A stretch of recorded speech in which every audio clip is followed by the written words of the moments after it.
हक coaching centre में आप सभी का स्वागत करते हैं। आज के क्लास में हम लोग फिर 9 क्लास के अंतर्गत एक्सरसाइज 1.2 का क्वेश्चन सॉल्व करेंगे। यह हम लोगों का चौथा सेट शुरू होने जा रहा है। मैं उन बच्चों से भी रिक्वेस्ट करूंगा जो नए हैं और हमारे चैनल से लाभ उठा रहे हैं, तो वह कृपया करके हमारे चैनल को सब्सक्राइब कर दें ताकि जो भी वीडियो मैं डालूं वह आप तक पहुंच सके। यह चैनल खासकर उन बच्चों के लिए है जो किसी प्राइवेट संस्थान में नहीं पढ़ पाते हैं, तो आप हमारे हक कोचिंग सेंटर के चैनल पर आकर इससे आप लाभ उठा सकते हैं। आप जानते हैं कि मैं अपने चैनल पर खुद प्रत्येक विषय, चाहे वह साइंस हो, आर्ट्स हो, इंग्लिश हो, कोई भी सब्जेक्ट हो, मैं खुद पढ़ाता हूँ। आप जानते हैं यह मेरा हक कोचिंग सेंटर बीते 15 वर्षों से चल रहा है, जो ऑफलाइन के माध्यम से चलता है। अगर किसी बच्चे को इसमें एडमिशन कराना है तो आप करा सकते हैं। तो फिलहाल आप इससे लाभ उठाएं। यह हक कोचिंग सेंटर ऑनलाइन 2021 से चालू हुआ है। और आपको यह भी बताना चाहता हूं कि 1 मई से मैं आईआईसी के विद्यार्थियों के लिए मैथ पढ़ाने जा रहा हूं। तो जो भी आईआईसी के विद्यार्थी हैं वह भी हमारे चैनल से लाभ उठा सकते हैं। तो चलते हैं, आज का क्लास फिर एक नए सिरे से शुरू करते हैं।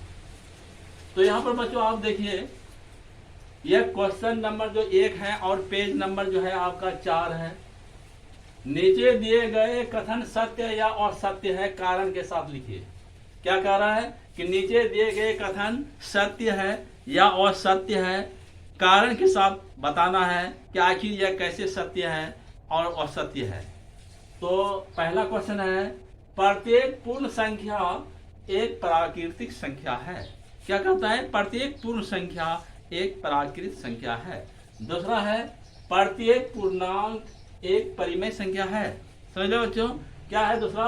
प्रत्येक पूर्णांक एक परिमेय संख्या है। और तीसरा है, प्रत्येक परिमेय संख्या एक पूर्णांक होती है।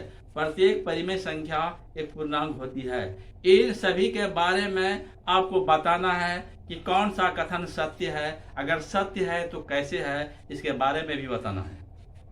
तो चलते हैं, इसको सॉल्व करते हैं। पहला जो हम लोगों का बच्चों क्वेश्चन है उसको समझ लीजिए। प्रत्येक पूर्ण संख्या एक प्राकृतिक संख्या है। क्या कह रहा है? प्रत्येक पूर्ण संख्या एक प्राकृतिक संख्या है। यह सत्य या असत्य है? तो बच्चों बताइए कि यह सत्य है कि असत्य है? यह आपका असत्य है।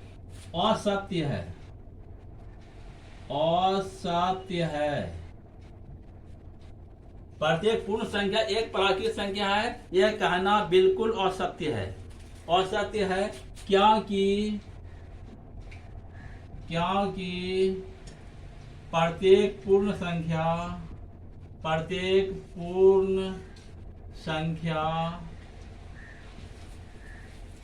का सदस्य एक प्राकृतिक संख्या का सदस्य नहीं है।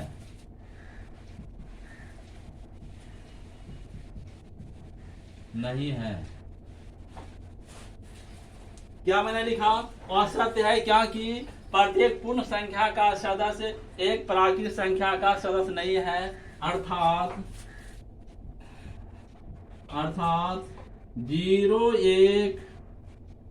0 एक पूर्ण संख्या है, जबकि यह प्राकृतिक संख्या नहीं है। प्राकृतिक संख्या नहीं है। समझ लो बच्चों, प्रत्येक पूर्ण संख्या एक प्राकृतिक संख्या नहीं है, यह असत्य है क्योंकि प्रत्येक पूर्ण संख्या एक प्राकृतिक संख्या नहीं है। आप जानते हैं कि प्राकृतिक संख्या 1 2 3 से स्टार्ट होता है, जबकि पूर्ण संख्या 0 1 2 3 से स्टार्ट होता है, अर्थात 0 एक पूर्ण संख्या है, जबकि यह प्राकृतिक संख्या नहीं है। समझ लो बच्चों। अब अगला क्वेश्चन हम लोग देखते हैं। ये 2 नंबर देख रहा हूं। प्रत्येक पूर्णांक एक परिमेय संख्या है। क्वेश्चन को अच्छी तरह समझिए। सबसे पहले प्रत्येक पूर्णांक एक परिमेय संख्या है, यह सत्य है। सत्य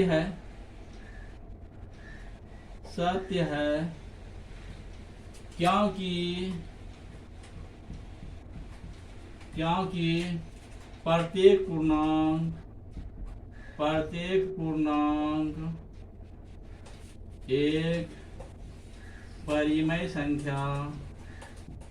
परिमेय संख्या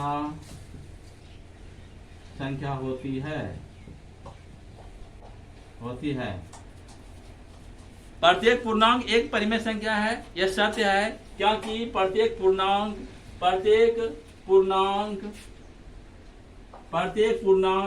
एक परिमेय संख्या होती है।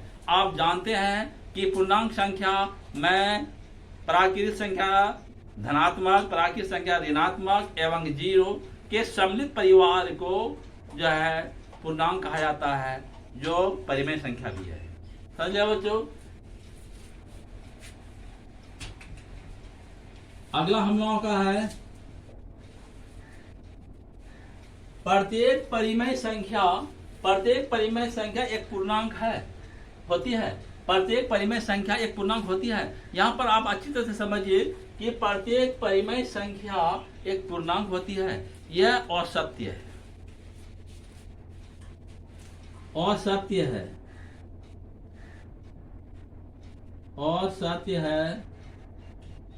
क्योंकि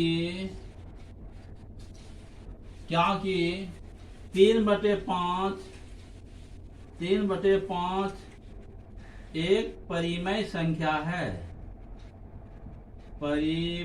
संख्या है।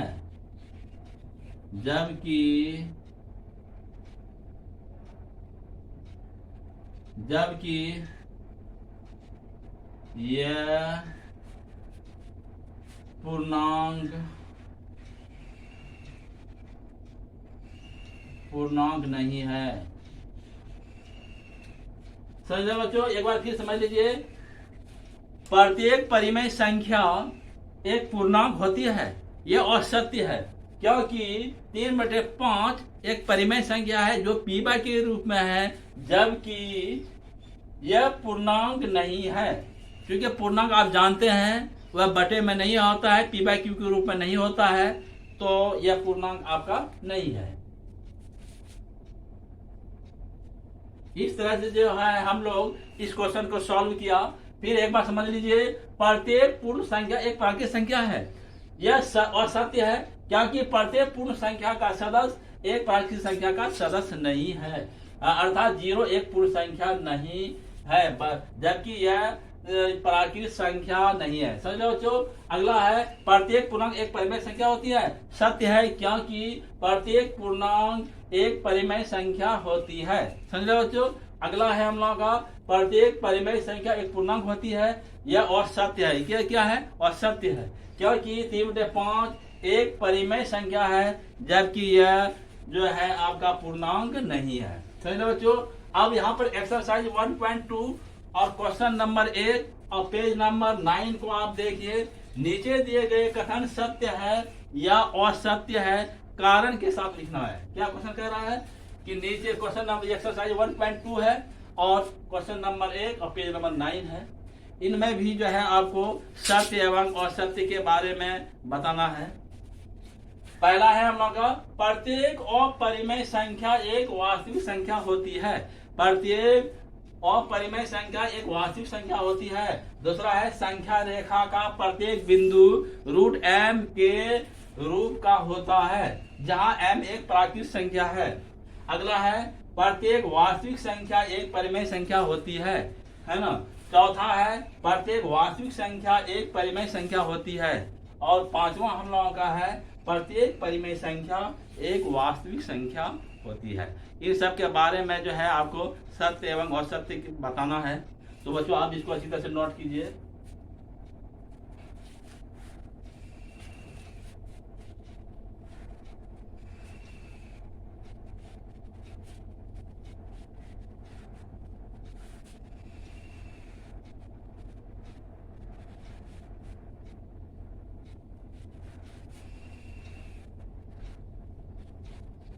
यहां पर आज देखिए पहला हम लोगों का जो है सॉल्यूशन,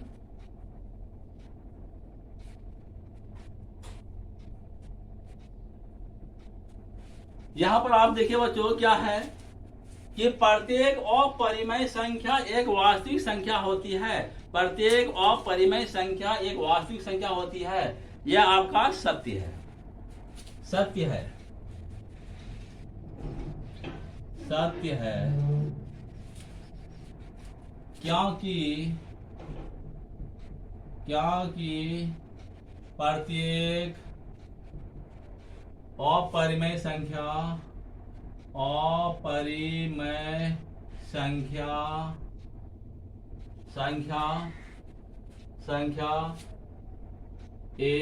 एक वास्तविक संख्या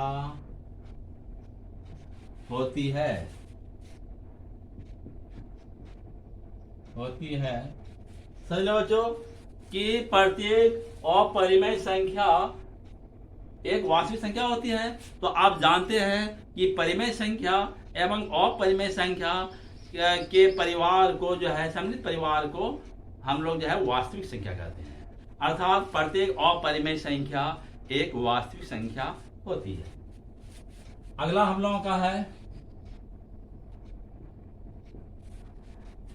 दूसरा हम लोगों का है संख्या रेखा का। क्या क्वेश्चन कर रहा है? संख्या रेखा का प्रत्येक बिंदु रूट m के रूप का होता है, जहां m एक प्राकृतिक संख्या है। क्या क्या? संख्या रेखा का प्रत्येक बिंदु रूट m के रूप का होता है, जहां m एक प्राकृतिक संख्या है। यह आपका जो है असत्य है, असत्य है, असत्य है। क्योंकि संख्या रेखा का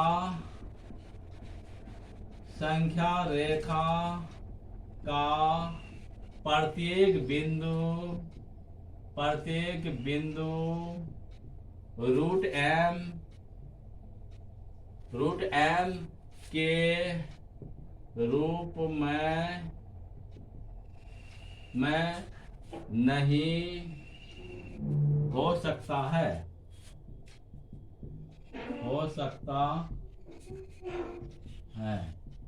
समझ लो बच्चों।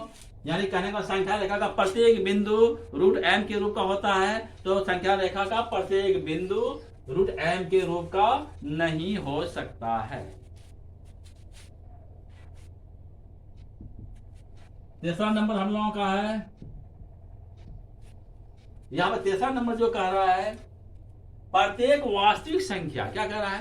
प्रत्येक वास्तविक संख्या एक अपरिमेय संख्या होती है। प्रत्येक वास्तविक संख्या एक अपरिमेय संख्या होती है। यह जो है आपका असत्य है, असत्य है, असत्य है।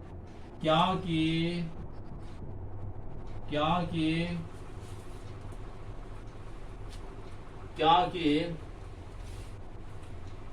5 एक परिमेय संख्या है, परिमेय संख्या है। और सत्य है प्रत्येक वास्तविक संख्या एक अपरिमेय संख्या होती है। और सत्य है क्योंकि 5 एक परिमेय संख्या है, जबकि यह अपरिमेय संख्या नहीं है, अपरिमेय संख्या नहीं है।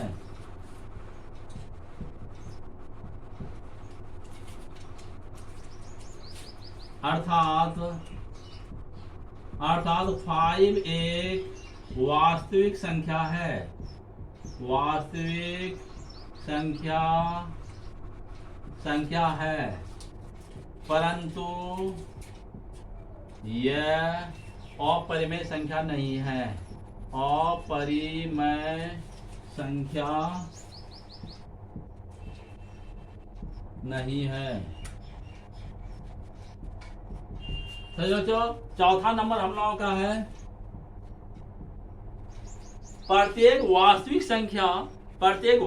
संख्या एक परिमेय संख्या होती है। प्रत्येक वास्तविक संख्या एक परिमेय संख्या होती है। यह भी असत्य है।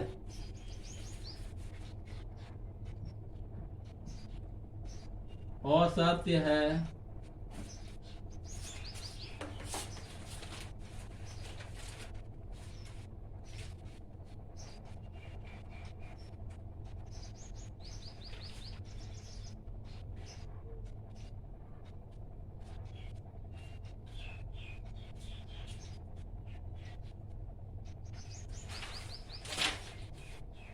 यह आपका जो है असत्य है।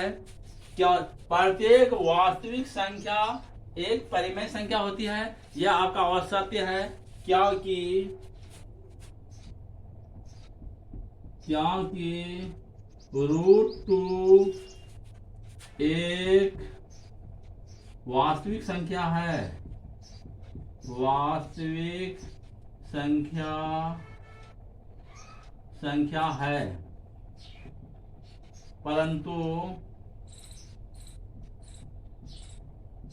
परंतु यह परिमेय संख्या नहीं है।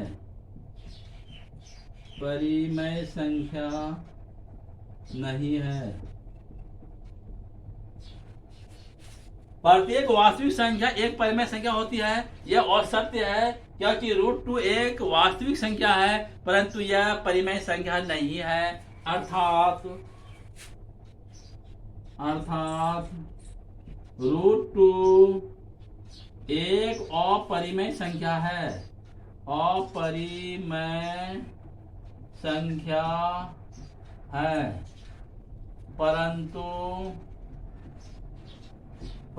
यह परिमेय संख्या नहीं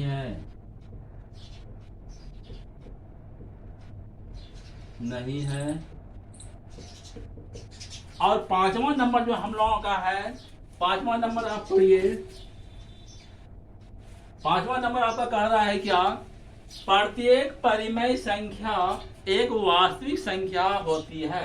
क्या है? प्रत्येक परिमेय संख्या, यहाँ पर आप देख रहे हैं पांचवा नंबर है, प्रत्येक परिमेय संख्या एक वास्तविक संख्या होती है। यह आपका सत्य है। सत्य है, क्योंकि यह सत्य है, क्योंकि प्रत्येक परिमेय संख्या एक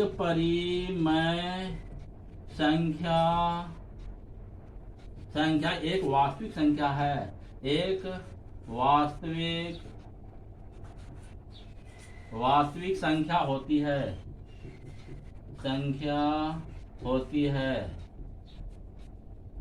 है। अर्थात परिमेय एवं अपरिमेय संख्या वास्तविक संख्या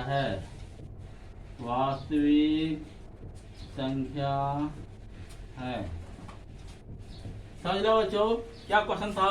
प्रत्येक परिमेय संख्या एक वास्तविक संख्या है। यह आपका जो सत्य है, क्योंकि प्रत्येक परिमेय संख्या एक वास्तविक संख्या होती है। अर्थात परिमेय संख्या और अपरिमेय संख्या दोनों जो है वास्तविक संख्या होती है। तो बच्चों, इसको आप अच्छी तरह से नोट कर लीजिए।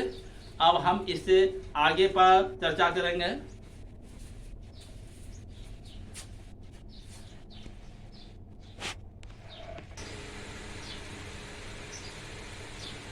यहाँ पर हम लोगों का अगला क्वेश्चन है, आप देखिए, ये क्वेश्चन नंबर 2 है और पेज नंबर जो है आपका 9 चल रहा है।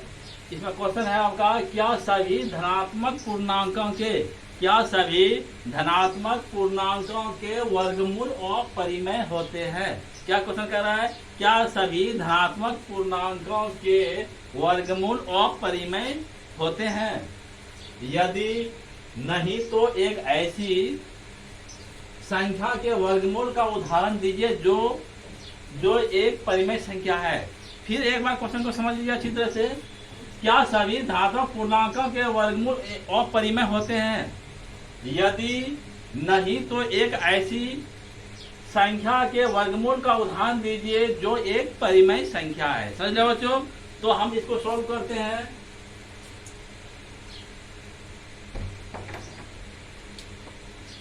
इसमें जो शुरू में सबसे पहले जो पूछा गया है बच्चों, आप ध्यान से इसको देखिए, क्या सभी धनात्मक पूर्णांकों के वर्गमूल अपरिमेय होते हैं? यह जो है नहीं, यहाँ पर क्या सवाल आया, नहीं। क्या सभी धनात्मक पूर्णांक के वर्गमूल अपरिमेय होते हैं? नहीं होता है, नहीं, क्योंकि सभी धनात्मक पूर्णांकों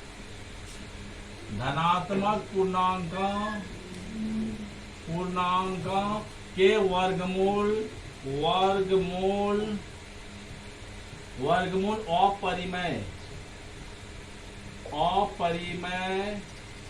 नहीं होते हैं।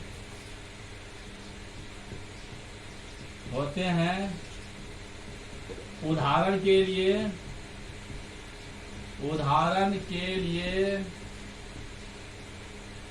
यहाँ पर मैं उदाहरण के लिए जो है हम 4 पर वर्गमूल ले लेते हैं। उदाहरण के लिए √4 मैंने लिखा, यहाँ पर मैंने क्या लिखा बच्चों, √4 आप देख रहे हैं, इस पर जो है वर्गमूल लगा हुआ है, यानी रूट लगा हुआ है। तो ये कैसी संख्या है? √4 एक जो है परिमेय संख्या है, ताकि √4 का जो वर्गमूल आपका जो निकलेगा वह 2 निकलेगा। वह क्या निकलेगा बच्चों? यह आपका 2 निकलेगा, जो एक परिमेय संख्या है, जो एक परिमेय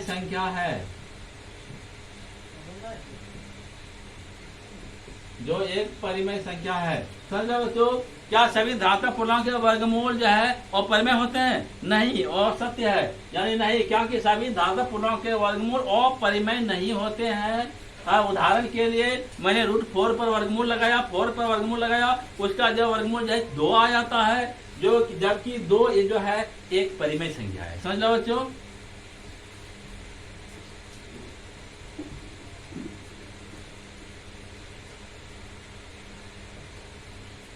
अब हम लोग जो है शांत दशमलव प्रसार एवं अशांत दशमलव प्रसार, जिसको अशांत अनावर्ती भी कहते हैं, इसके बारे में जो है हम लोग विस्तार से पढ़ेंगे। तो यहाँ पर आप देख रहे हैं कि शांत दशमलव प्रसार, शांत दशमलव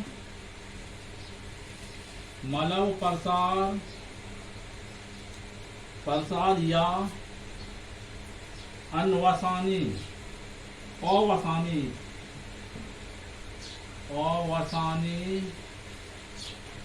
आवर्ती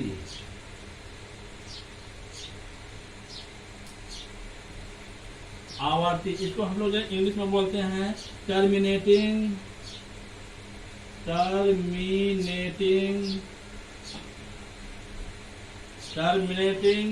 डेसिमल।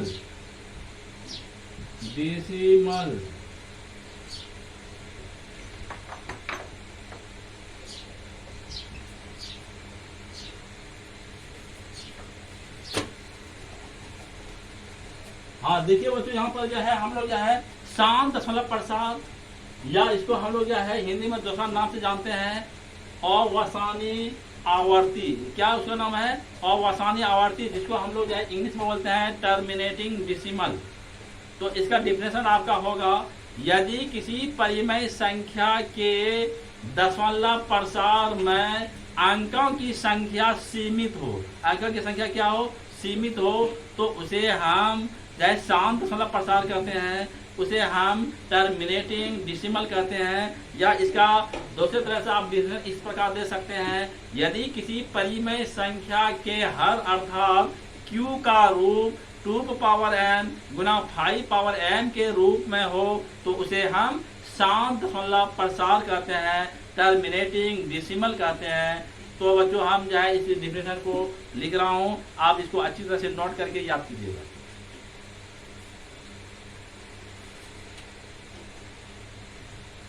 यदि किसी परिमेय संख्या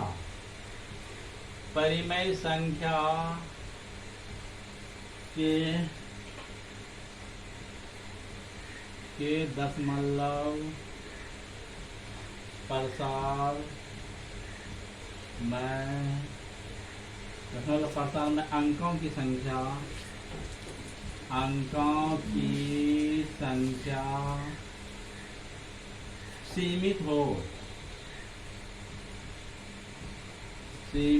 हो तो उसे हम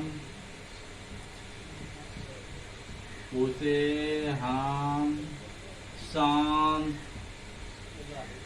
दशमलव, उसको हम क्या कहते हैं, शांत दशमलव प्रसार कहते हैं उसे हम शांत दशमलव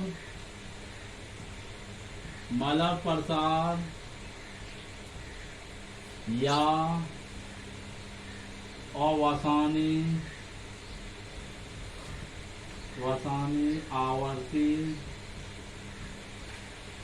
आवर्ती कहते हैं। डिफिनेशन को एक बार फिर बच्चों अच्छी तरह समझ लीजिए। यदि किसी परिमेय संख्या के दशमलव प्रसार में अंकों की संख्या सीमित हो तो उसे हम शांत दशमलव प्रसार या अवसानी आवर्ती कहते हैं। हाँ, उसको शांत दशमलव प्रसार या अवसानी आवर्ती कहते हैं। या इसका जो है दूसरे तरह से डिफरेंस आप ऐसे भी लिख सकते हैं। यदि किसी परिमेय संख्या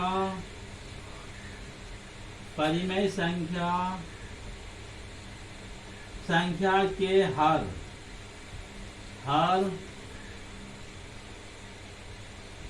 अर्थात Q का रूप जो है आपका किस आधार पर होना चाहिए, Q का रूप 2 पर पावर n गुना 5 पावर m के रूप में हो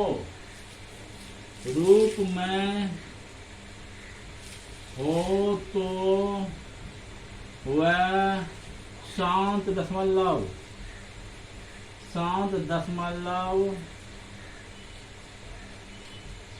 प्रसार कहलाते हैं। जैसे अब हम उदाहरण देने जा रहा हूं बच्चों, शांत दशमलव प्रसार का हम लोग जो है उदाहरण देने जा रहा हूं। जैसे आपका हुआ 1/2 मैं ले लेता हूं, यह आपका 1/2 है। तो 1/2 का सबसे पहले हम लोग जो है इसका दशमलव प्रसार निकाल के देख लेते हैं। तो 1/2 का मतलब हुआ आपका कि हर में जो है 2 है, 2 से 1 में भाग देना है बच्चों। तो मैंने 1 को भाग लगाया 2 से, यानी विभाजन का क्रिया कर रहा हूं। तो यहाँ पर 1 में 2 से भाग नहीं लगेगा, तो यहाँ पर मैंने 0 बढ़ाया, यहाँ दशमलव आ गया, 2 पंचे 10, यह आपका कट गया। यानी 1/2 को मैं 0.5 लिख सकता हूँ, 0.5। यह मैंने लिखा, क्या हुआ, 1/2 बराबर होगा 0.5।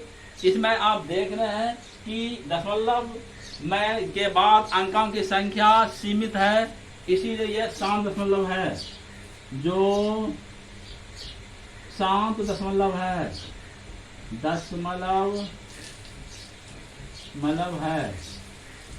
समझ लो बच्चों।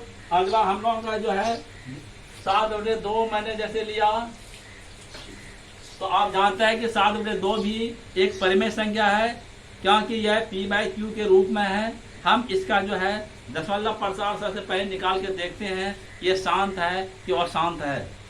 तो सबसे पहले हम ऐसा करते हैं, 7 को जो है 2 से भाग लगा रहा हूँ, तो 2 × 6 हो गया यहाँ पे बच्चों।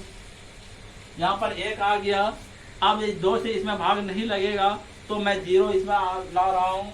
0 जैसे मैंने बढ़ाया यहाँ पे आपका दशमलव आ गया, तो 2 पंचे 10 हो गया आपका।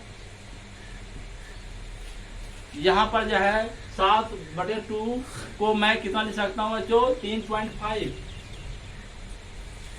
3.5। यहाँ पे अभी आप देख रहे हैं कि दशमलव के बाद अंकों की संख्या सीमित है, इसलिए शांत दशमलव है। यह शांत दशमलव, शांत दशमलव में है। ये किसमें है? यह आपका शांत दशमलव में है। अगला मैं जो है फिर एक उदाहरण दे रहा हूं। अगला जो हम लोगों का है 7/8 है। 7/8 है। आप जानते हैं कि 7/8 ये भी P/Q के रूप में है। यह भी जो है परिमेय संख्या है। हम इसका दशमलव प्रसार निकाल के देख लेते हैं। तो सबसे पहले मैं ऐसा करता हूं, 7 को 8 से भाग लगाया मैंने। यहाँ जो हम भाग देने जा रहा हूँ तो 8 से 7 में भाग नहीं लगेगा। यहाँ पर मैंने 0 बढ़ाया है तो 8 64 आपने 8 दशमलव यहाँ हो गया। 8 64 हो गया। यहाँ पे 6 आ गया। यहाँ पर फिर मैंने 0 बढ़ाया, 8 से 56 हो गया आपका। यहाँ पर फिर मैंने 0 बढ़ाया है तो 8 से 40 हो गया आपका। यहाँ पर आपका कट गया। तो कहने का मतलब हुआ कि इसीलिए 7/8 को मैंने दशमलव के रूप में क्या लिखूंगा बच्चों? 0.875 मैंने इस तरह का लिखा। हाँ, कितना लिखा? 0.8 को मैंने दशमलव के रूप में लिखा 0.875। इसमें भी आप देख रहे हैं कि दशमलव के बाद अंकों की संख्या सीमित है, अतः यह शांत दशमलव है। यह शांत दशमलव में है।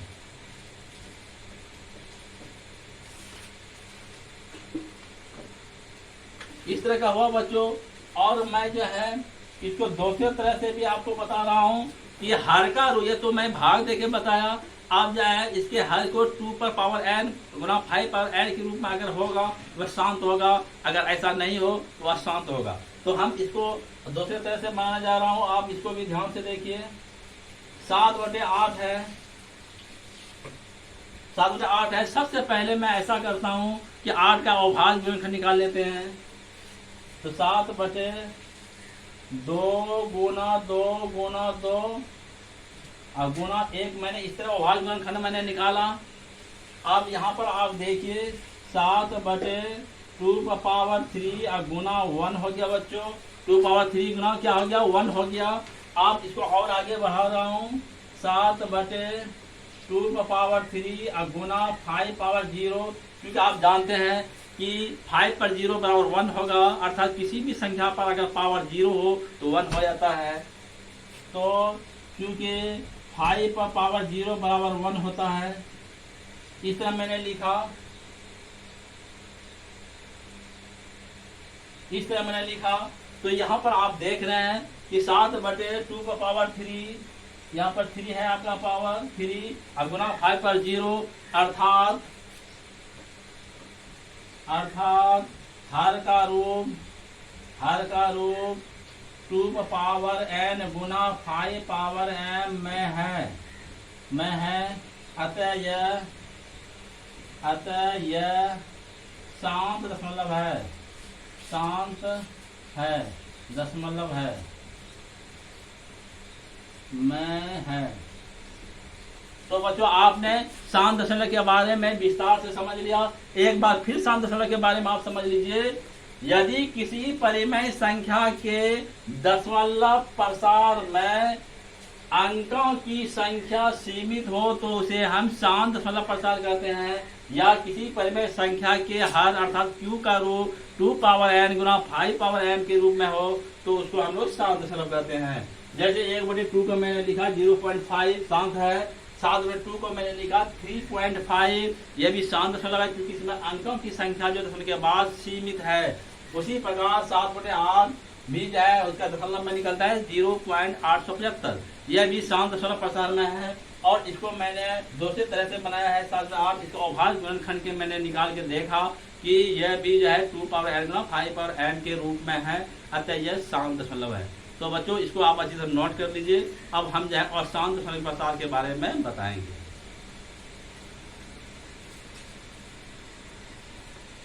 बच्चों आज के क्लास में हम लोगों ने जो है एक्सरसाइज 1.2 के क्वेश्चन को सॉल्व किया। साथ ही हम लोग परिमेय संख्या और पूर्णांक संख्या, पूर्ण संख्या आदि के बारे में भी विस्तार से जो है के बारे में भी विस्तार से पढ़ा। साथ ही हम लोगों ने शांत दशमलव प्रसार के बारे में भी पढ़ा। तो बच्चों आप इसको अच्छी तरह से नोट कर लीजिएगा, इसके बाद जो है इसको प्रैक्टिस कीजिएगा। तो आज का क्लास यहीं पर समाप्त करते हैं।